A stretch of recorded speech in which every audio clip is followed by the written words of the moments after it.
한디포 모임에 우리 김광천 목사님, 또 네이분, 또 여기 계신 또 몇 분의 선교사님들, 또 교우 여러분들께서 사랑의 포도기처럼 따뜻하게 섬겨주셔서 정말 유익하고 행복한 그런 모임이 되었습니다.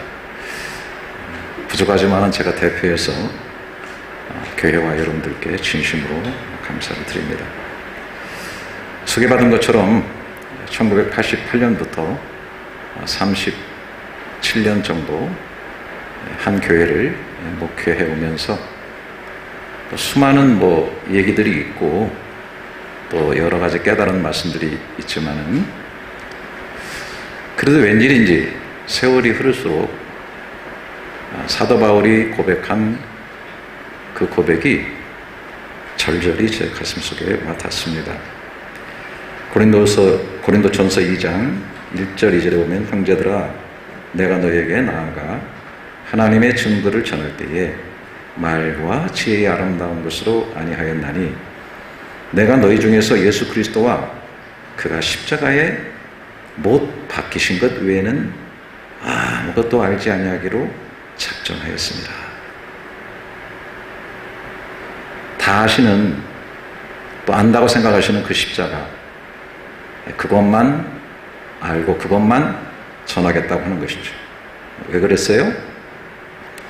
고린도전서 1장 18절에 보면 십자가의 도가 멸망하는 자들에게는 미련한 것이요 구원을 받는 우리에게는 하나님의 능력이라 그랬어요.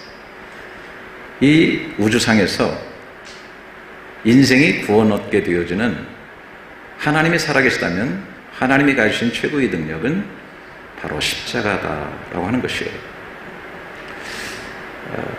저희가 이곳에 머무는 동안에 홀리데이 인 호텔에 머무렀는데, 며칠 전에 새벽 한 2시 반 정도 됐나 갑자기 사이렌 같은 것이 막 울리면서 급한 말소리가 들리더라고요. 처음에는 어느 나라 말인지 잘 모르겠어요. 머시아 말이겠죠. 근데 나중에 영어로 방송을 하는데 비상이라고 밖으로 나가라고 그런 메시지가 들려가지고 자다 보고 일어나가지고서 옷을 주워 입고 불을 켜니까 불도 켜지질 않아요. 그래서 문을 여니까 사람들이 벌써 밖으로 나가고 있더라고요. 그래서 갑작스럽게 그냥 아내와 함께 더불어서 이제 아래까지 내려왔죠. 그래도 엉겁결에 핸드폰 하나는 들고 내려왔는데 여권도 놔두고 방키도 놔두고 아무것도 가지고 내려오지 않았어요. 어떤 사람은 마스크까지 끼고 가방까지 맸더라고요. 근데 우리는 경험이 없어가지고 그냥 내려왔는데, 내가 만약에 거기서 불이 났다든지 지진이 나서 죽게 된다면, 죽음의 위기에 당한다면 그 순간에 가장 중요한 것은 구원받는 일이 아니겠어요? 그거 외에는 현찰이고 여권이고 키고 무슨 의미가 있겠습니까? 사실 궁극적으로 바라보면 인생에게는 구원이 가장 중요하고, 또 우리가 신앙생활을 하는 것도 최종적인 것은 구원을 받는 것이죠. 오늘도 보니까 여기에 이런 풀이라고 그럴까, 이런 것들이 꽂혀 있는데 아마 줄기에서 이렇게 잘라다가 꽂아놨기 때문에 이게 살아있는 것 같지만은 궁극적으로 언젠가는 말라지게 되겠죠. 언젠가는 이게 말라져 죽게 될 때 이걸 살려낼 수 있겠느냐는 것이죠. 우주의 과학이 어마무시하게 발전하고 정보가 홍수처럼 밀어닥치고 또 수많은 의학들이 발전했다 할지라도 죽어버린 생명은 살려낼 수가 없어요. 너무나 귀하게 집에서 키우는 강아지 죽었습니다. 살려낼 수가 없습니다. 더욱이 정말 내가 목숨이라도 바꾸고 싶은 사랑하는 사람이 죽게 된다면 과연 무엇으로 살려낼 수가 있겠습니까? 애달픈 통곡과 정말 이별의 쓰디쓴 울음만을 삼킬 수밖에 없는 그런 상황이지 않겠어요? 그런데 영원히 죽어야 할 인생이 그 잠시의 삶을 접고 영원히 구원받고 살 수 있다면 이것은 이 지구상에서 최고의 은혜고 능력일 수밖에 없는 거죠. 구원을 받는 우리에게는 오늘 본문에 보면 십자가만이 하나님의 전적인 능력이다, 그렇게 얘기를 하고 있는 거예요. 그러면서 바울은 오늘 우리가 읽은 본문의 내용을 얘기하고 있어요. 23절 24절 제가 무지막지하게 좋아하는 말씀인데, 우리는 십자가에 못 박힌 그리스도, 그러니까 그리스도인데 십자가에 못 박힌 그리스도를 전하니 유대인에게는 거리끼는 것이요 이방인은 미련한 것이로되 오직 부르심을 받은 자들, 여기 부르심을 받은 자들은 구원을 받은 자들이라고 볼 수 있겠죠. 유대인이나 헬라인이나 그리스도는 하나님의 능력이요 하나님의 지혜다.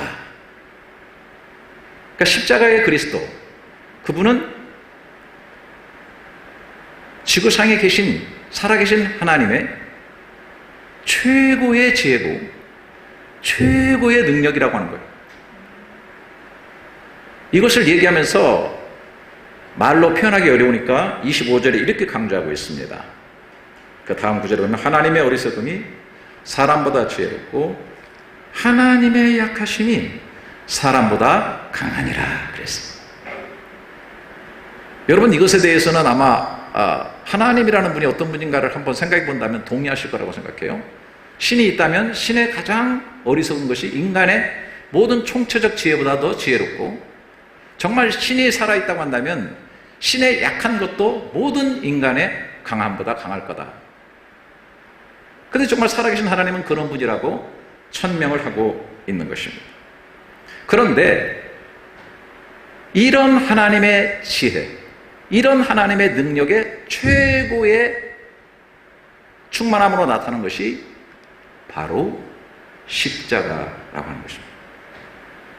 제가 좀 이렇게 강조해도 이 나른한 오후에 오신 여러분들은 오직 살며시 졸릴 뿐이고 별로 그렇게 큰 감동이 일어나지 않을 거예요. 한 얘기 또 하는구만이라고 생각할 겁니다. 사람들의 본성은 이것을 동의하기가 굉장히 쉽지가 않습니다. 그래서 여기 다시 보시면 23절에 우리는 십자가에 못 박힌 그리스도를 전하니 유대인에게는 거리끼는 것이요 이방인에게는 미련한 것이다. 자, 이게 이방인에게는 미련한 것이다 라고 먼저 얘기하고 있는데, 여기 이방인은 특별히 뒤에 보면 헬라인이나 유대인이라고 하면서 헬라인들을 특별히 중심으로 삼고 있는 거예요. 그러니까 이방인들, 일반 사람들의 본성, 일반 사람들의 상식에 의하면 십자가라고 하는 것은 이 세상에 가장 미련한 것이라고 하는 거예요. 여러분, 바울이 이 고린도서를 쓸 때 이 고린도서를 받고 있는 고린도의 교인들, 고린도에 있는 사람들은 그 옆에 아덴이 있죠. 고대 그리스 지역입니다. 잘 아시는 것처럼 로마가 당시에 세상을 지배하고 있었지만은 문명적으로나 문화적으로 철학적으로 지배했던 것은 헬라 문명이에요. 헬라 문명을 꽃피우던 곳입니다. 사도행전 27장에 바울이 아테네를 거쳐서 고린도에 갈 때 거기 있는 사람들은 대부분 다 철학하는 사람들이었어요. 그래서 에피쿠로스라든지 스토아 학파가 있었다고 그랬는데, 철학자라는 말이 뭐예요? 철학이라는 것이 필로소피아, 지혜를 사랑하는 자들이라는 뜻이에요. 그들은 지혜를 추구했고 지식을 추구했고 그 새로운 것을 얻는 것에 대해서는 다 시간을 거기에 들였고 정성을 들이면서 산 철학적 사람들이었던 거예요. 여러분이 잘 아시는 대로 바울이 그곳에 가기 전에 400년 전에 소크라테스, 플라톤, 아리스토텔레스 이런 사람들이 거기에서 활동을 했죠. 철학의 아버지라고 소크라테스 그러잖아요. 질문을 던져가지고 진리를 찾아 나서는, 너무너무 중요한 거죠. 이 챗 GPT를 쓰는 이 시대에도요, 질문이 얼마나 중요한지 몰라요. 계속 돌려깎기 하듯 질문으로 파고 들어가야 돼요. 질문을 잘하는 사람이 보석을 얻습니다. 그런 시대에 우리가 살고 있어요.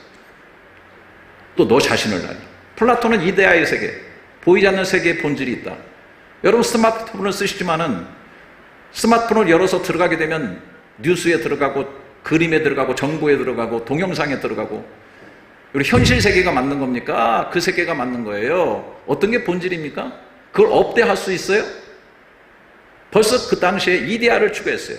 그러나 아리스토텔레스는 현실 세계로 들어와 가지고 이데아를 부정하면서 현실을 더 중요하게 생각하니까 뭐 논리학이라든지 수사학이라든지, 그래서 그 당시에 보면 아카데미들이 만들어지고 학파들이 형성이 되고, 이 지구상에서 엄청나게 철학했던 사람들인데 바울이 거기다가 갖다 놓고 십자가에 죽은 그리스도를 전하니까 이 사람들에게는 엄청나게 미련한 것이다.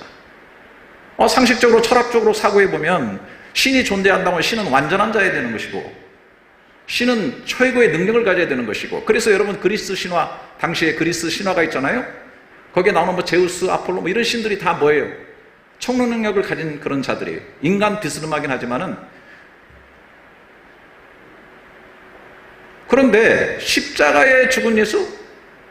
너무나 무능력한 예수. 뭐 한 개인이 일어나서 뭔가 혁명을 해보려고 하고 파격적인 언어들을 구사했지만 역사라고는 수레바퀴에 갈퀴갈퀴 온몸이 찢겨져서 십자가에서 죽을 수밖에 없고 무기력하게 마감할 수밖에 없었던 그런 존재, 그런 십자가가 어떻게 하나님의 최고의 지혜인가? 어떻게 사람들에게 구원을 줄 수 있단 말인가? 그럼 멀리 가지 마시고 우리에게 끌어들입시다. 여러분들 뭐 적어도 스마트폰 쓰시고 그 안에 검색창을 쓰시고 또 조금 활용하시는 분들은 챗GPT 쓰실 거예요. 저도 챗GPT를 굉장히 활용을 많이 합니다. 아니 이렇게 정보, 지식 이런 것들이 충만한 세상 가운데서 내가 그리스도인입니다. 여러분은 그리스도인입니다. 그런데 여러분들이 십자가를 하나님의 최고의 지혜라고 여러분 정말 여기고 있느냐라고 하는 거예요. 정말 여러분에게 있어서 십자가가 인생 최고의 지혜인가? 남마같이 얽혀있는 인생에 여러 가지 풀 수 없는 문제들을 풀어나갈 수 있는 하나님의 탁월한 지혜라고 여러분들이 진짜 믿고 있는가? 아니면 오늘날 이렇게 세워진 십자가, 아까도 뭐 십자가 전한다고 미션에 나오는 그런 십자가, 가시적으로 보이는 십자가, 목에 매달고 있는 십자가, 그런 것으로만 여러분들이 보고 있는가? 기독교의 상징, 이런 것으로 생각하고 있는가라고 하는 것입니다. 자, 여기에 좀 접어두시고, 최고의 능력이다. 그런데 유대인들은 여기 보니까 꺼리끼는 것이다 라고 그렇게 얘기를 하고 있어요. 유대인들, 자 저를 보십시오. 몰입을 해야 되니까 잠시 왔다 가는 인생이니까 외면치 마시고요. 집중해 주시기 바랍니다. 옥토 같은 마음에서 씨앗이 떨어지면 100배의 결실을 거둡니다. 저는 설교 뒤에다 항상 그걸 써놨어요. 그래서 저희 교회 유튜브 같은 데 들어오시면 뒤에 항상 자막에 그렇게 쓰여 있어요. 그러니까 아무리 전해도 밭이 옥토가 돼서 잘 못 받으면 아무런 의미가 없어요. 뭐 졸고 있다든지 사람들이 다녀가서 딱딱한 마음밭이 되더니 나는 다 알고 있어. 공자 명자 다 지나다니고 세상 지식 다 지나다니고 염려 근심이 야 오늘 또 저 돈 막아야 되는데 아이고 살아나야 되는데 뭐 이런 것 때문에 염려 근심하신다면 말씀이 들어가자마자 바로 기운을 다 뺏겨버릴 거예요. 그러니까 여러분들이 이 시간에 마음을 읽으셔가지고 집중을 하셔야 되는 거예요. 유대인들은 최고의 종교인들입니다. 그 유대인들이 십자가를 생각할 때 가까이 가기는 너무 꺼리끼는 거예요. 지금도 예수님이 활동하셨던 유대, 그 유대 지역의 유대인들은 지금도 예수를 믿지 않습니다. 왜 그래요? 십자가는 아니 신이라는 존재가 신명기에 나온 대로 하나님의 저주를 받아서 땅에 죽을 가치도 없어서 나무에다 매달아 저주받고 죽은 존재인데 어떻게 그분을 메시아라고 할 수 있느냐라고 하는 거예요. 그래서 그들이 입고 있는 구약 이사야서 53장에 오실 메시아가 고난받는다, 찔림을 당하고 그 다음에 뭐 채찍을 맞고 어린 양으로 죄를 지고 죽는다라는 그런 이사야서 53장을 금수로 여기고 지금도 받아들이질 않아요. 왜? 종교를 하고 있다고 하는 이 세상의 모든 사람들의 본성에 깃들여 있는 것이 뭐냐? 선하게 살아라, 착하게 살아라, 좋은 일 하면 좋은 결과가 얻는다, 뭐 신의 명령을 잘 지켜라, 순종하면 뭐 구원받을 거다.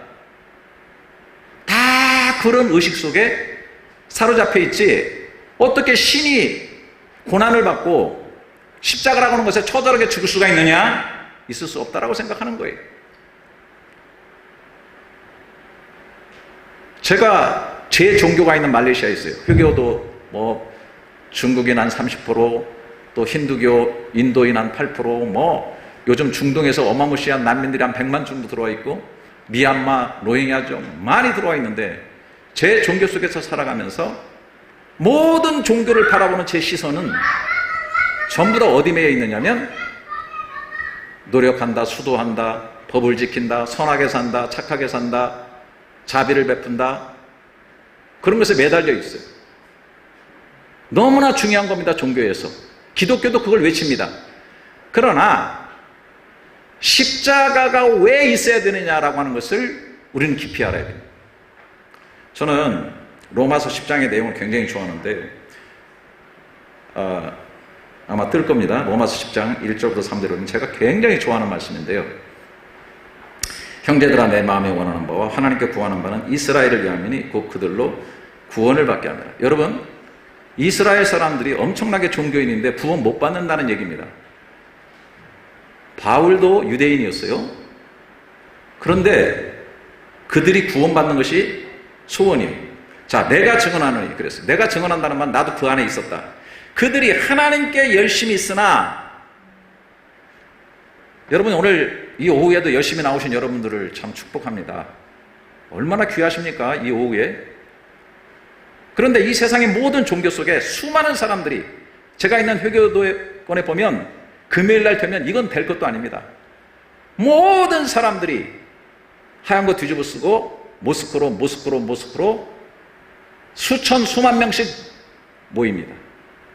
엉덩이가 방경이 되도록 절을 하고 또 메시지를 듣고 또 필요하면은 폭탄띠 들고 들어가서 자신의 몸을 불사르게 폭탄을 터뜨리면서 들어갑니다.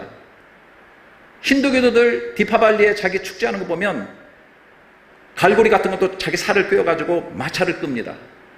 얼마나 열심인지 모릅니다. 신에 대한 열심, 종교인이기 때문에. 특별히 유대인들은 하나님에 대한 열심은 말할 것이 없습니다. 자, 하나님에 대한 열심이 있으나 중요한 것은 올바른 지식을 따르는 것이 아닙니다. 여기에 여러분 망치에 한 방씩 머리가 맞아야 됩니다. 여러분, 자동차가 넘어져서 엑셀레이터를 밟았더니 자동차가 너무 세게 나갑니다. 그런데 핸들이 없어요. 큰 사고 나는 겁니다. 저는 목사로서 많은 걸 봅니다. 오늘날 많은 사람들이 종교적 열심을 가지고, 기독교 안에도 많은 사람들이 열심을 내고 있지만 지식을 쫓지 못하고 바로 알지 못하고, 복음이라는 말은 얼마나 많이 하는지 모릅니다. 복음에서 목숨 바친다고 하는 그들이 복음을 모릅니다. 이런 아이러니라는 것을 아시겠어요? 평생 신앙생활로 교회를 다녔는데 복음이라는 얘기는 수없이 듣는데 복음을 위해 산대. 근데 복음이 뭔지를 몰라. 지식을 쫓은 것이 아니다. 그래서 뭐라고 말하고 있어요? 3절에 결정적인 얘기를 합니다. 저도 글귀나 쓰고 책도 여러 번 냈지만 바울이 이렇게 글을 쓰는 것에 대해서는 저는 바울을 얼마나 좋아하는지 몰라요. 정말 무릎을 꺾을 수밖에 없어요. 하나님의 의를 모르고 자기 의를 세우려고 힘써 하나님의 의에 복종하지 아니하나이니라. 야, 이게 진짜 모든 인간의 하나님에 대한 열심은 자기 의를 세우려고, 이거 타고 저거 타고 해서. 여러분, 지금 한국 교회가 가장 많이 설교하는 게 뭐예요? 삶을 바로 살아라, 의롭게 살아라, 똑바로 살아라. 교회 밖에 있는 사람들이 교인들을 가르쳐요. 똑바로 살아. 네 믿는 사람이 똑바로 살아. 제가 이런 설교를 하게 되면 또 어떤 분들은, 야, 저 목사 너무 이게 노고매틱해. 그러니까 기독교가 참 안 되는 거야. 이렇게 생각할 사람도 있을 거예요. 괜찮아요. 근데 저는 제 종교 앞에서 회교도들도 그렇게 열심히 하고 힌두교들도 그렇게 열심히 하고 불교들도 그렇게 열심히 하는데 과연 그것이 의롭다 하시는 하나님이 판결할 때 의로운 거냐라고 하는 거예요. 이게 굉장히 중요한 거예요. 여러분들의 3 더하기 4는 학교에서 7이죠. 어떤 사람은 9이라고 하고 어떤 사람은 많은 거 1000이라고 쓴 게 좋고 1억이라고 쓴 게 1조라고 쓴 게 좋다고 가상하게끔 썼지만 정답은 7인 거예요. 아이러니컬하게도 자기 의를 세우려고 하다 보니까 자기 의라는 게 뭐예요? 자기가 열심히 해서 의롭게 되려고 하는 거예요. 그런데 여러분 성경은 정확히 얘기합니다. 잘 들으세요.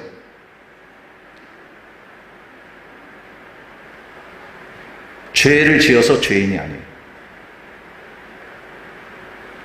죄인이기 때문에 죄를 짓는 거예요. 그래서 하나님은 인간을 아세요. 육체를 가진 인간은 율법을 지켜서 하나님의 의에 도달할 수 없어요. 제자리 뛰기 열심히 한다고 머리가 하늘끝에 절대 닿을 수가 없어요. 그렇기 때문에 하나님께서 의를 세워준 게 십자가예요. 대속의 죽음을 통해서 의를 세우셔가지고 그 의로 말미암아 하나님께로 오도록 만들어 놓으셨는데 자기 의를 세우다 보니까 아이러니컬하게도 힘써 하나님의 의를 복종치 않는 쪽으로 갔다는 거예요.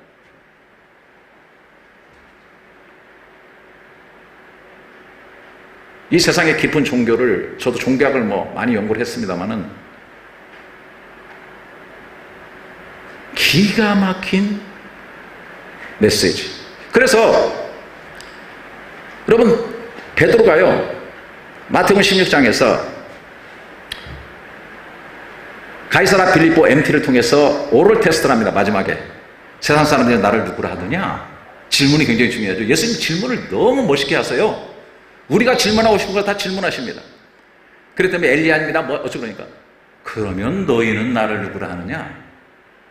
그랬죠? 그때 베드로가 주는 그리스도시요 살아계신 하나님의 아들이십니다.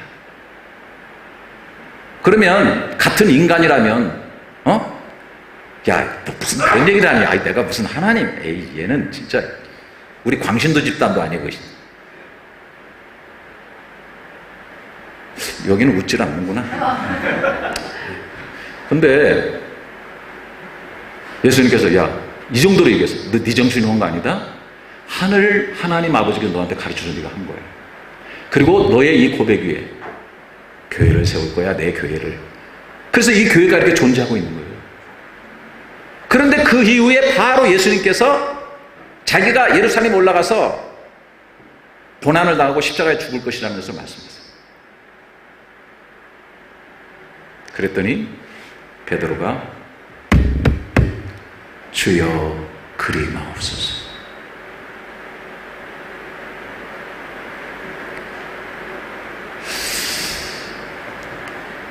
인간이 본성으로 종교 활동을 하고 신앙생활을 한다 하면 다 이렇게 나갈 수밖에 없어요. 교회 안에 이게 아주 팽대해서 교회 부패와 교회가 변질되고 타락하는 것에 당연히 해야 될 일이죠. 어떻게 선생이 죽는데 그만둡니까? 그런데 주여는 뭐고 그리 마옵소서는 뭐예요? 주님이 하시겠다는. 그래서 예수님이 그랬어요. 네가 하나님의 일보다는 사람의 일을 생각하는 거다라고 말한 거예요. 지금 유대인들이 본성으로 그거를 받아들이지 못하는 거예요. 어떻게 내가 고백한 하나님이신 하나님의 아들이 십자가의 죽음으로 인해서 구원을 성취한단 말인가? 모든 유대인들에게는 꺼리끼는 것이 되고 만 거예요. 자, 그런데 여러분 다시 한번 원론으로 돌아가십시다. 이게 왜 죽음이 온 거죠? 줄기에서 떨어졌기 때문이죠. 포도나무 비유가 그거예요. 줄기에서 떨어지면 마른 나무가 돼서 농부 되신 아버지하고 연결이 되지 않고 나무꾼에게 연결해서 불에 던져 사르느니라예요. 그러면 왜 죄에 대해서 심판을 하십니까? 하나님 때문에 그래요. 하나님은 의로운 분이기 때문에. 더 길게 얘기하지 않겠습니다. 하나님이라면 당연히 의로우셔야 됩니다. 참 교회에 가보면 지금도 뭐 새 정부 바뀌었으니 뭐 공의가 하수처럼 흐르게 하소서 기도합니다. 내가 속으로 그래요. 저러면 다 죽는데. 공의가 하수처럼 흐르면 나부터 죽어야 돼요.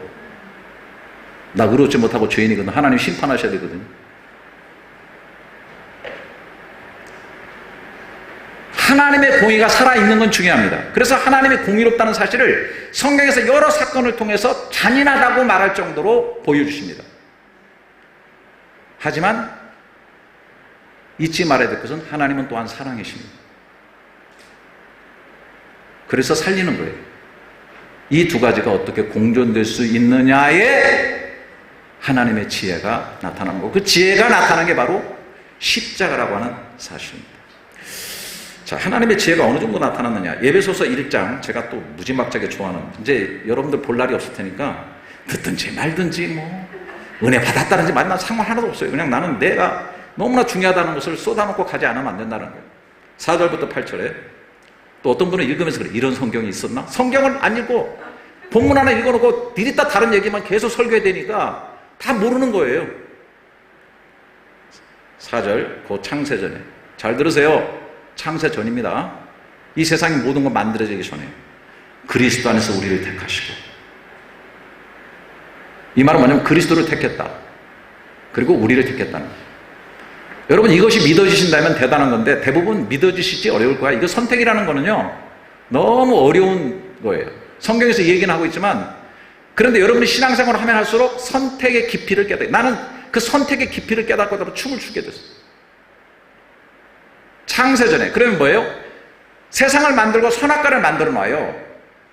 따먹지 마라. 그런데 인간은 선악과를 통해서 순종할 수도 있고 자원적으로 불순종할 수 있는 자유의지를, 하나님과 같은 형상의 자유의지를 갖는 거예요.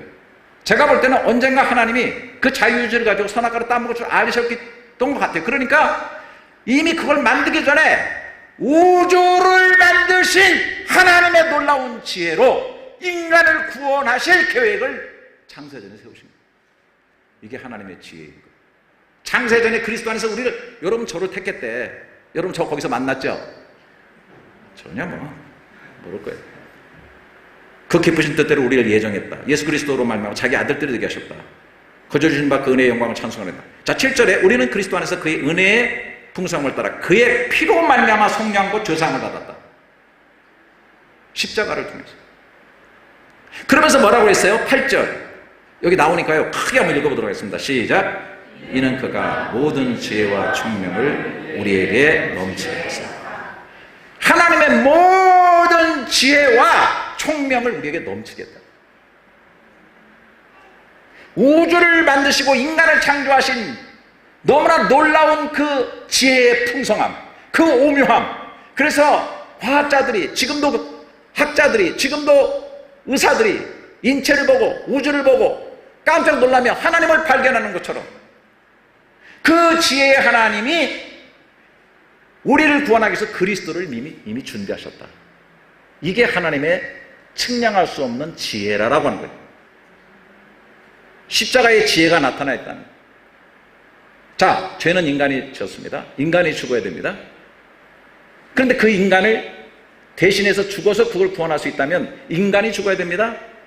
그래서 하나님이신 하나님의 아들이 인간이 되셔서 죽으셨습니다.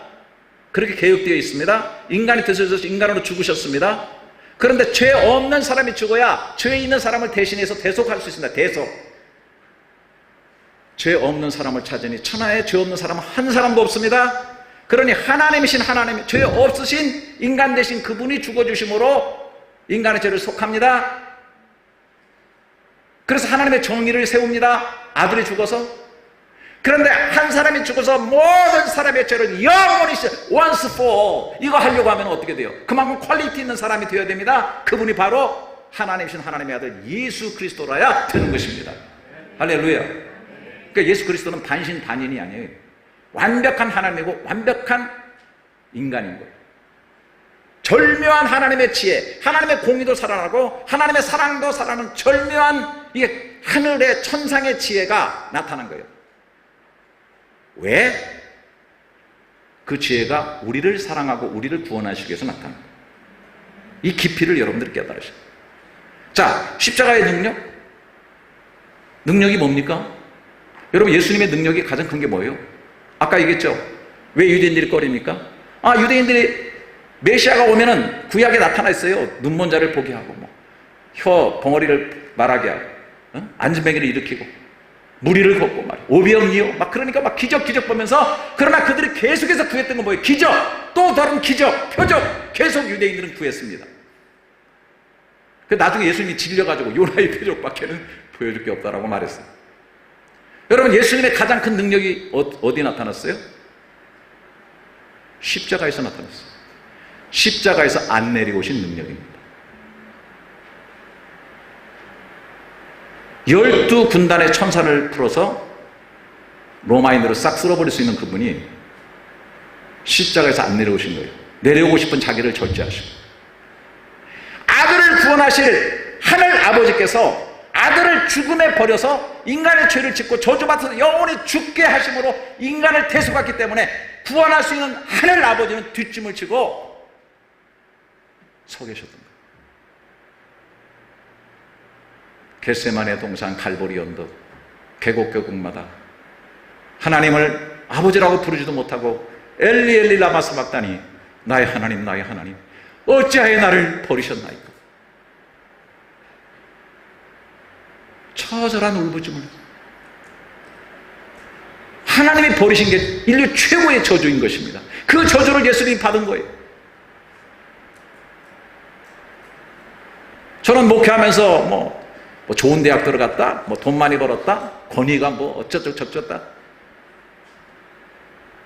남이 못하는 거 하시니까 대단하시네요. 저도 인생을 살고 수많은 사람 보하면서 무엇이 됐는데 된 권리를 다른 사람을 위해서 내려놓고 겸손해지며 낮아질 수 있는 그 능력, 대단한 겁니다. 뭐가 안 된다고 새벽기도하고 울부짖는 사람들 많이 봤는데, 너무 돈이 많이 벌고 너무나 잘 돼서 교만할까봐 하나님 나를 단속시켜 주시고 내가 벌은 이들을 바르게 쓰게 해주시라고 머리 쥐어뜯으며 울부짖는 인간을 한 번도 본 적이 없사옵니다.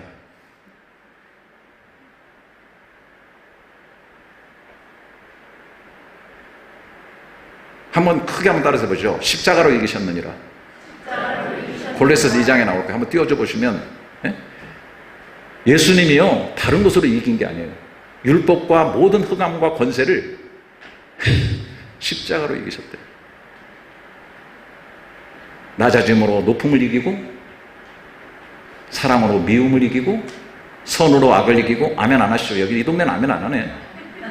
비진리로 진리를 이기시고. 이제 너무 고맙습니다. 그 은혜를 평생 잊지 않겠습니다. 야. 그러면 예수님께서 왜 십자가에 안 내려오셨어요? 왜 그 모든 일을 당하셨어요? 당연하죠. 우리를 구원하시기 위해서. 한마디로 하면 사랑 때문입니다. 저는 여기다 이름 붙였어요. 이해할 수 없는 사람. 이해할 수 없는 사람. 저도 목회를 하다 보니까 별 어려움 많이 당했어요. 제가 목사가 당할 수 있는 모든 고통을 다 당해봤습니다. 억울한 것도 너무 많고, 실패해서 그냥 내가 실수해서 당한 것도 많고, 상처, 고통. 여러분, 고난을 이해할 수 있습니까? 저는요, 목회하다가 여기 앉아가지고 머리를 이마에다 치어 박으면서 제가 막 피 흘리면서, 하나님, 이런 식으로 하시면 안 되죠. 살아계신 하나님이 계시다면 어떻게 이따구로 하실 수 있습니까? 하나님이 목사로 세우시는 목사를 체면을 세우셔야지. 아니, 왜 6살 아이가 잘 놀다가 집에서 잘 믿는 집안에 우리 젊은 집사인데 애가 콱 쓰러져가지고 그냥 아무 이유 없이 죽습니까? 왜 젊은 아이가 유학 가가지고 선한 일 하다가 차에 껴서 죽습니까?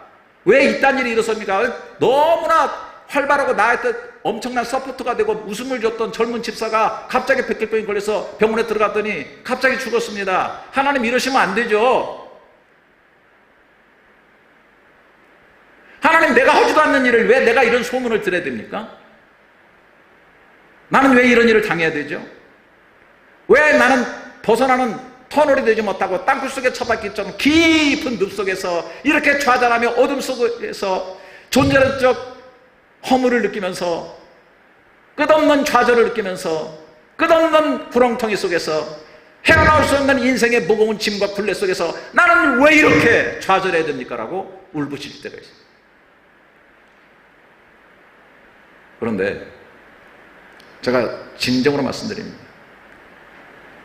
제가 늘 십자가 앞에 서게 될 때 여러분에게 묻고 싶습니다. 뭐 여기도 뭐 고려인들 뭐 강제 이주당했다, 뭐 차 안에서 많이 죽었다, 뭐 많이 있습니다. 억울한 일이라는 세상이 너무 많아요. 지금도 억울한 일이 세상에 도처에 많습니다. 여러분, 그런데 십자가만큼 억울한 일이 뭐가 있는지 한번 가져와 보세요. 아니, 세상을 만드신 신이 자기가 만드신 인간에 의해서 죽임을 당하는데 십자라고 하는 땅에서도 죽을 수 없는 최고의 고통을 받고 죽을 뿐만 아니라 그건 괜찮아. 이렇게 해서 네가 하나님의 아들은 내려와봐라 이 패. 근데 내려올 수 있는데 안 내려와. 이런 비정상적이고 비논리적이고 비상식적인 일들이 십자가에서 이루어졌단 말이에요. 세상에 억울한 일 많죠. 모순 때 모순, 풀리지 않는 모순. 저 그런 거 가지고 십자가 앞에 하박국처럼 어찌하여 하나님이 이렇게 합니까? 하나님, 왜 악은 보좌로 가고 선한 사람이 교수대에 있습니까? 우리가 뭐 짐승이에요? 우리가 거기에 보면은 곤충입니까? 하나님 없이 본능처럼 살아가는 이 세상의 세속 속에서 우리가 곤충처럼 짐승처럼 살아가야 되겠습니까?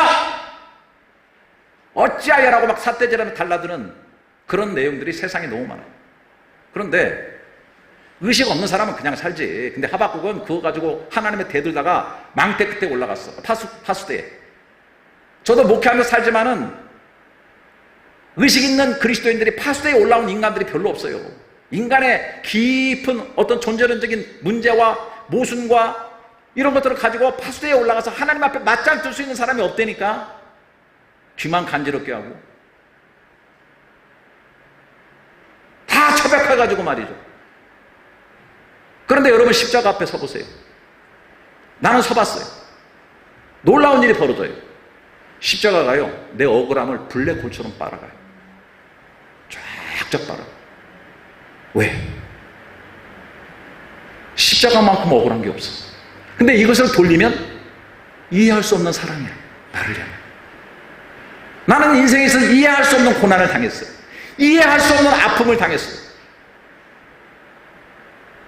내가 장례식에 가서 설교 못하는 경우도 너무 많아요. 이걸 뭐라고 설교해야 되나? 이해할 수 없는 사건 속에서, 그러나 십자가에 이해할 수 없는 사랑이 나를 빨아들여요. 나를 치료하는. 제가요, 이사야서 53장을 그냥 읽지 않습니다. 4절에 보면 그는 실로 우리의 질고를 주고 우리의 슬픔을, 우리는 생각하기를 그는 징벌을 하나님께 맞으며 고난을 당한 나였노라. 그가 찔림은 우리의 허물 때문이요 그가 상함은 우리의 죄악 때문이라. 그가 징계를 받음으로 우리는 평화를 누리고 그가 채찍에 맞음으로 우리는 나음을 받았도다. 이게 성경에 그냥 나오는 말입니까? 이런 거 경험하지 않으려면 신앙생활 여러분 반쪽도 못하고 있는 거예요. 십자가 앞에 딱 설 때 그리스도의 십자가의 그 고난이, 그가 우리 속에 나를, 그 찔림으로 인해서 나의 허물을 가져가시고 그가 징계를 받음으로 나의 모든 아픔과 불안정과 존재론적 좌절과 허무와 회의를 다 가져가시고 평화를 주시고 나의 미움과, 그래서 배너에 보면 배너가 뭐 전차 뭐 화려하죠. 근데 저는 그 영화 중에 맨 마지막 십자가에 달린 예수를 바라보고 집에 와서 자기 애인에게 십자가에 달린 예수가 내 손에서 칼을 뺏어갔다. 물론 인간적으로 뭐 어디 가서 세미나에 치유받고 뭐 다 있죠. 사람들이 뭐 해주니까 깨닫고 뭐 어쨌다고 저쨌다고 뭐 하고 많이 하는데, 그래, 저는 정말 지극한 그 말레이시아라는 곳에서 굴 속에 처박힌 같은 그런 삶 가운데서 내가 십자가 고이 붙잡고 그 앞에 서서 나의 억울함과 나의 모순과 또 나로 인한 실패와 나의 좌절과 허물을 갖다가 그 앞에 내어놓을 때 블랙홀처럼 다 빨아들여가요. 그리고 나에게 엄청난 새로움을 주죠. 이게 교환의 은총이라고 보세요. 그러니까 십자가는 어떤 상징이나 어떤 모형이나 이런 게 아니라는 거예요. 실제적인 거예요. 그런데 많은 사람들이 복음이라고 말하면 십자가라고 말하지만 십자가의 깊은 의미를 깨닫지도 못하고 십자가를 실제화하지도 못하는 그런 상태 속에 살아가는 경우가 많다는 거예요. 여러분, 저는 진실하게 말씀드릴 수 있습니다. 여러분, 저녁에 주무실 때, 저도 이제 아이패드도 이제 들고 다니고, 핸드폰도 쓰고 있습니다만, 집에 들어가면 다 충전하시죠. 코드에다 꽂으실 것입니다. 어떤 날은 제대로 충전 못 해가지고 연결이 잘 안 됐는데 들고 나왔다가, 에너지 다 방전돼가지고 제대로 못 쓰시죠. 이거 에너지 충전 안 되면 데드 상태 되는 거예요. 죽은 거예요. 살았다 하나 죽은 거예요. 다 꽂아서 충전해서 씁니다. 제가 여러분에게 그냥 마지막으로 단도직입적으로 묻고 싶습니다. 여러분의 생각과 여러분의 묵상과 여러분의 마음을 십자가의 코드로 꽂아보신 적이 있습니까? 그리고 진짜 십자가에서 흘러나오는 하나님의 지혜와 이해할 수 없는 사랑과 측량할 수 없는 은혜가 내 모든 것들을 블랙홀처럼 빨아들이고 나를 충전하며 새롭게 하는 것을 경험을 정말 하신 적이 있으십니까? 저는 저녁에 잘 때 나 죽는 연습이라고 늘 저녁을 저는 그렇게 삽니다. 나이는 먹어갈수록. 그래서 내가 의식이 이렇게 희미해지면서 어느 날 나는 진짜 죽을 거야. 그런 내가 아침에 깨어난 것처럼 주님 앞에 깨어나겠지? 나는 어디로 가는 존재일까? 그때 나에게 무엇이 가장 귀중할까? 그럼 나는 십자가 붙들고 요단강 건너가지. 나라는 존재는 중력의 법칙에 의해서 돌멩이를 물에 던져놓으면 가라앉는 것처럼 죄와 허물의 무게로 가라앉을 수밖에 없는 존재지만 거대한 통나무에 묶어놓으면 부력이 더해져서 둥둥 떠서 갈 수 있는 것처럼 나라는 존재는 존재론적으로 영원한 죽음의 나락으로 떨어질 수밖에 없는 존재지만 거대한 십자가의 나를 묶고 하나님과 영원한 더하기가 되고 연결되어서 그분 앞에 가게 될 때 구원 얻는 자들에게는 하나님의 능력이 되는 십자가의 도 때문에 나는 살게 되겠지. 이해할 수 없는 십자가의 신적 억울함, 모순, 그 십자가의 그 사랑이 나의 미움을 다 블랙홀처럼 빨아들이고 억울함을 빨아들이고. 그래서 여러분들이 저녁에 잠자리 들 때 일일 삼성, 난 그런 거 되게 싫어합니다. 자기 반성을 하고. 여러분, 자기 반성하면 양파 껍질 깨는 것처럼 남는 거 하나도 없어요. 인생 공허한 거예요. 자신을 들여다봐서 자신이 무슨 존재입니까? 여러분들이 뭘 깨달으셨어요? 아무것도 없어요. Nothing. 나 한 번 바라볼 때 십자가 10번 바라보시기를 축원합니다. 거기에 우리의 길이 있어요. 사람들이 길을 잃고 살아요. 거대한 물탱크에 물이 차있을 때 밑에서 수도꼭지를 틀었습니다. 연결되어서 거대한 압력이 내려와야 되는 거예요. 서로 사랑하라! 모든 종교에 다 있습니다. 유사종교, 유사복음, 짝퉁복음, 모조품복음, 바울이 말하는 다른 복음 너무나 많습니다. 기독교를 완전히 유사복음으로 타락시켜 놓는. 저는 수많은 제 종교 속에서 아무리 내가 부족한 삶이라도 기죽어 살지 않습니다. 왜? 나는 물탱크에 연결된 사람. 서로 사랑하라고 하면은 반쪽 복음이에요. 율법주의적 복음이에요. 내가 너희를 사랑한 것처럼 서로 사랑하라고 분명히 성경에 기독교는 그렇게 된 종교입니다. 내가 너희를 용서한 같이 너희도 용서하라 했지. 나가서 용서하는 삶을 살아. 무거운 짐 지고 사랑 안 되는데 이를 갈며 목숨 걸고 선교지에 나가. 나는 그리스도의 사랑에 강권하신다는 말 되게, 강권이라는 말이 너무 좋아가지고 원문은 제 슈네케이는 말은 그 혈루병 열린 여인이 예수의 옷깃을 만졌더니 예수님께 누가 나를 만드는가 그랬더니 베드로가 총새처럼 나서가지고 군중이 밀려와 미나이다. 수많은 사람이 만졌을 텐데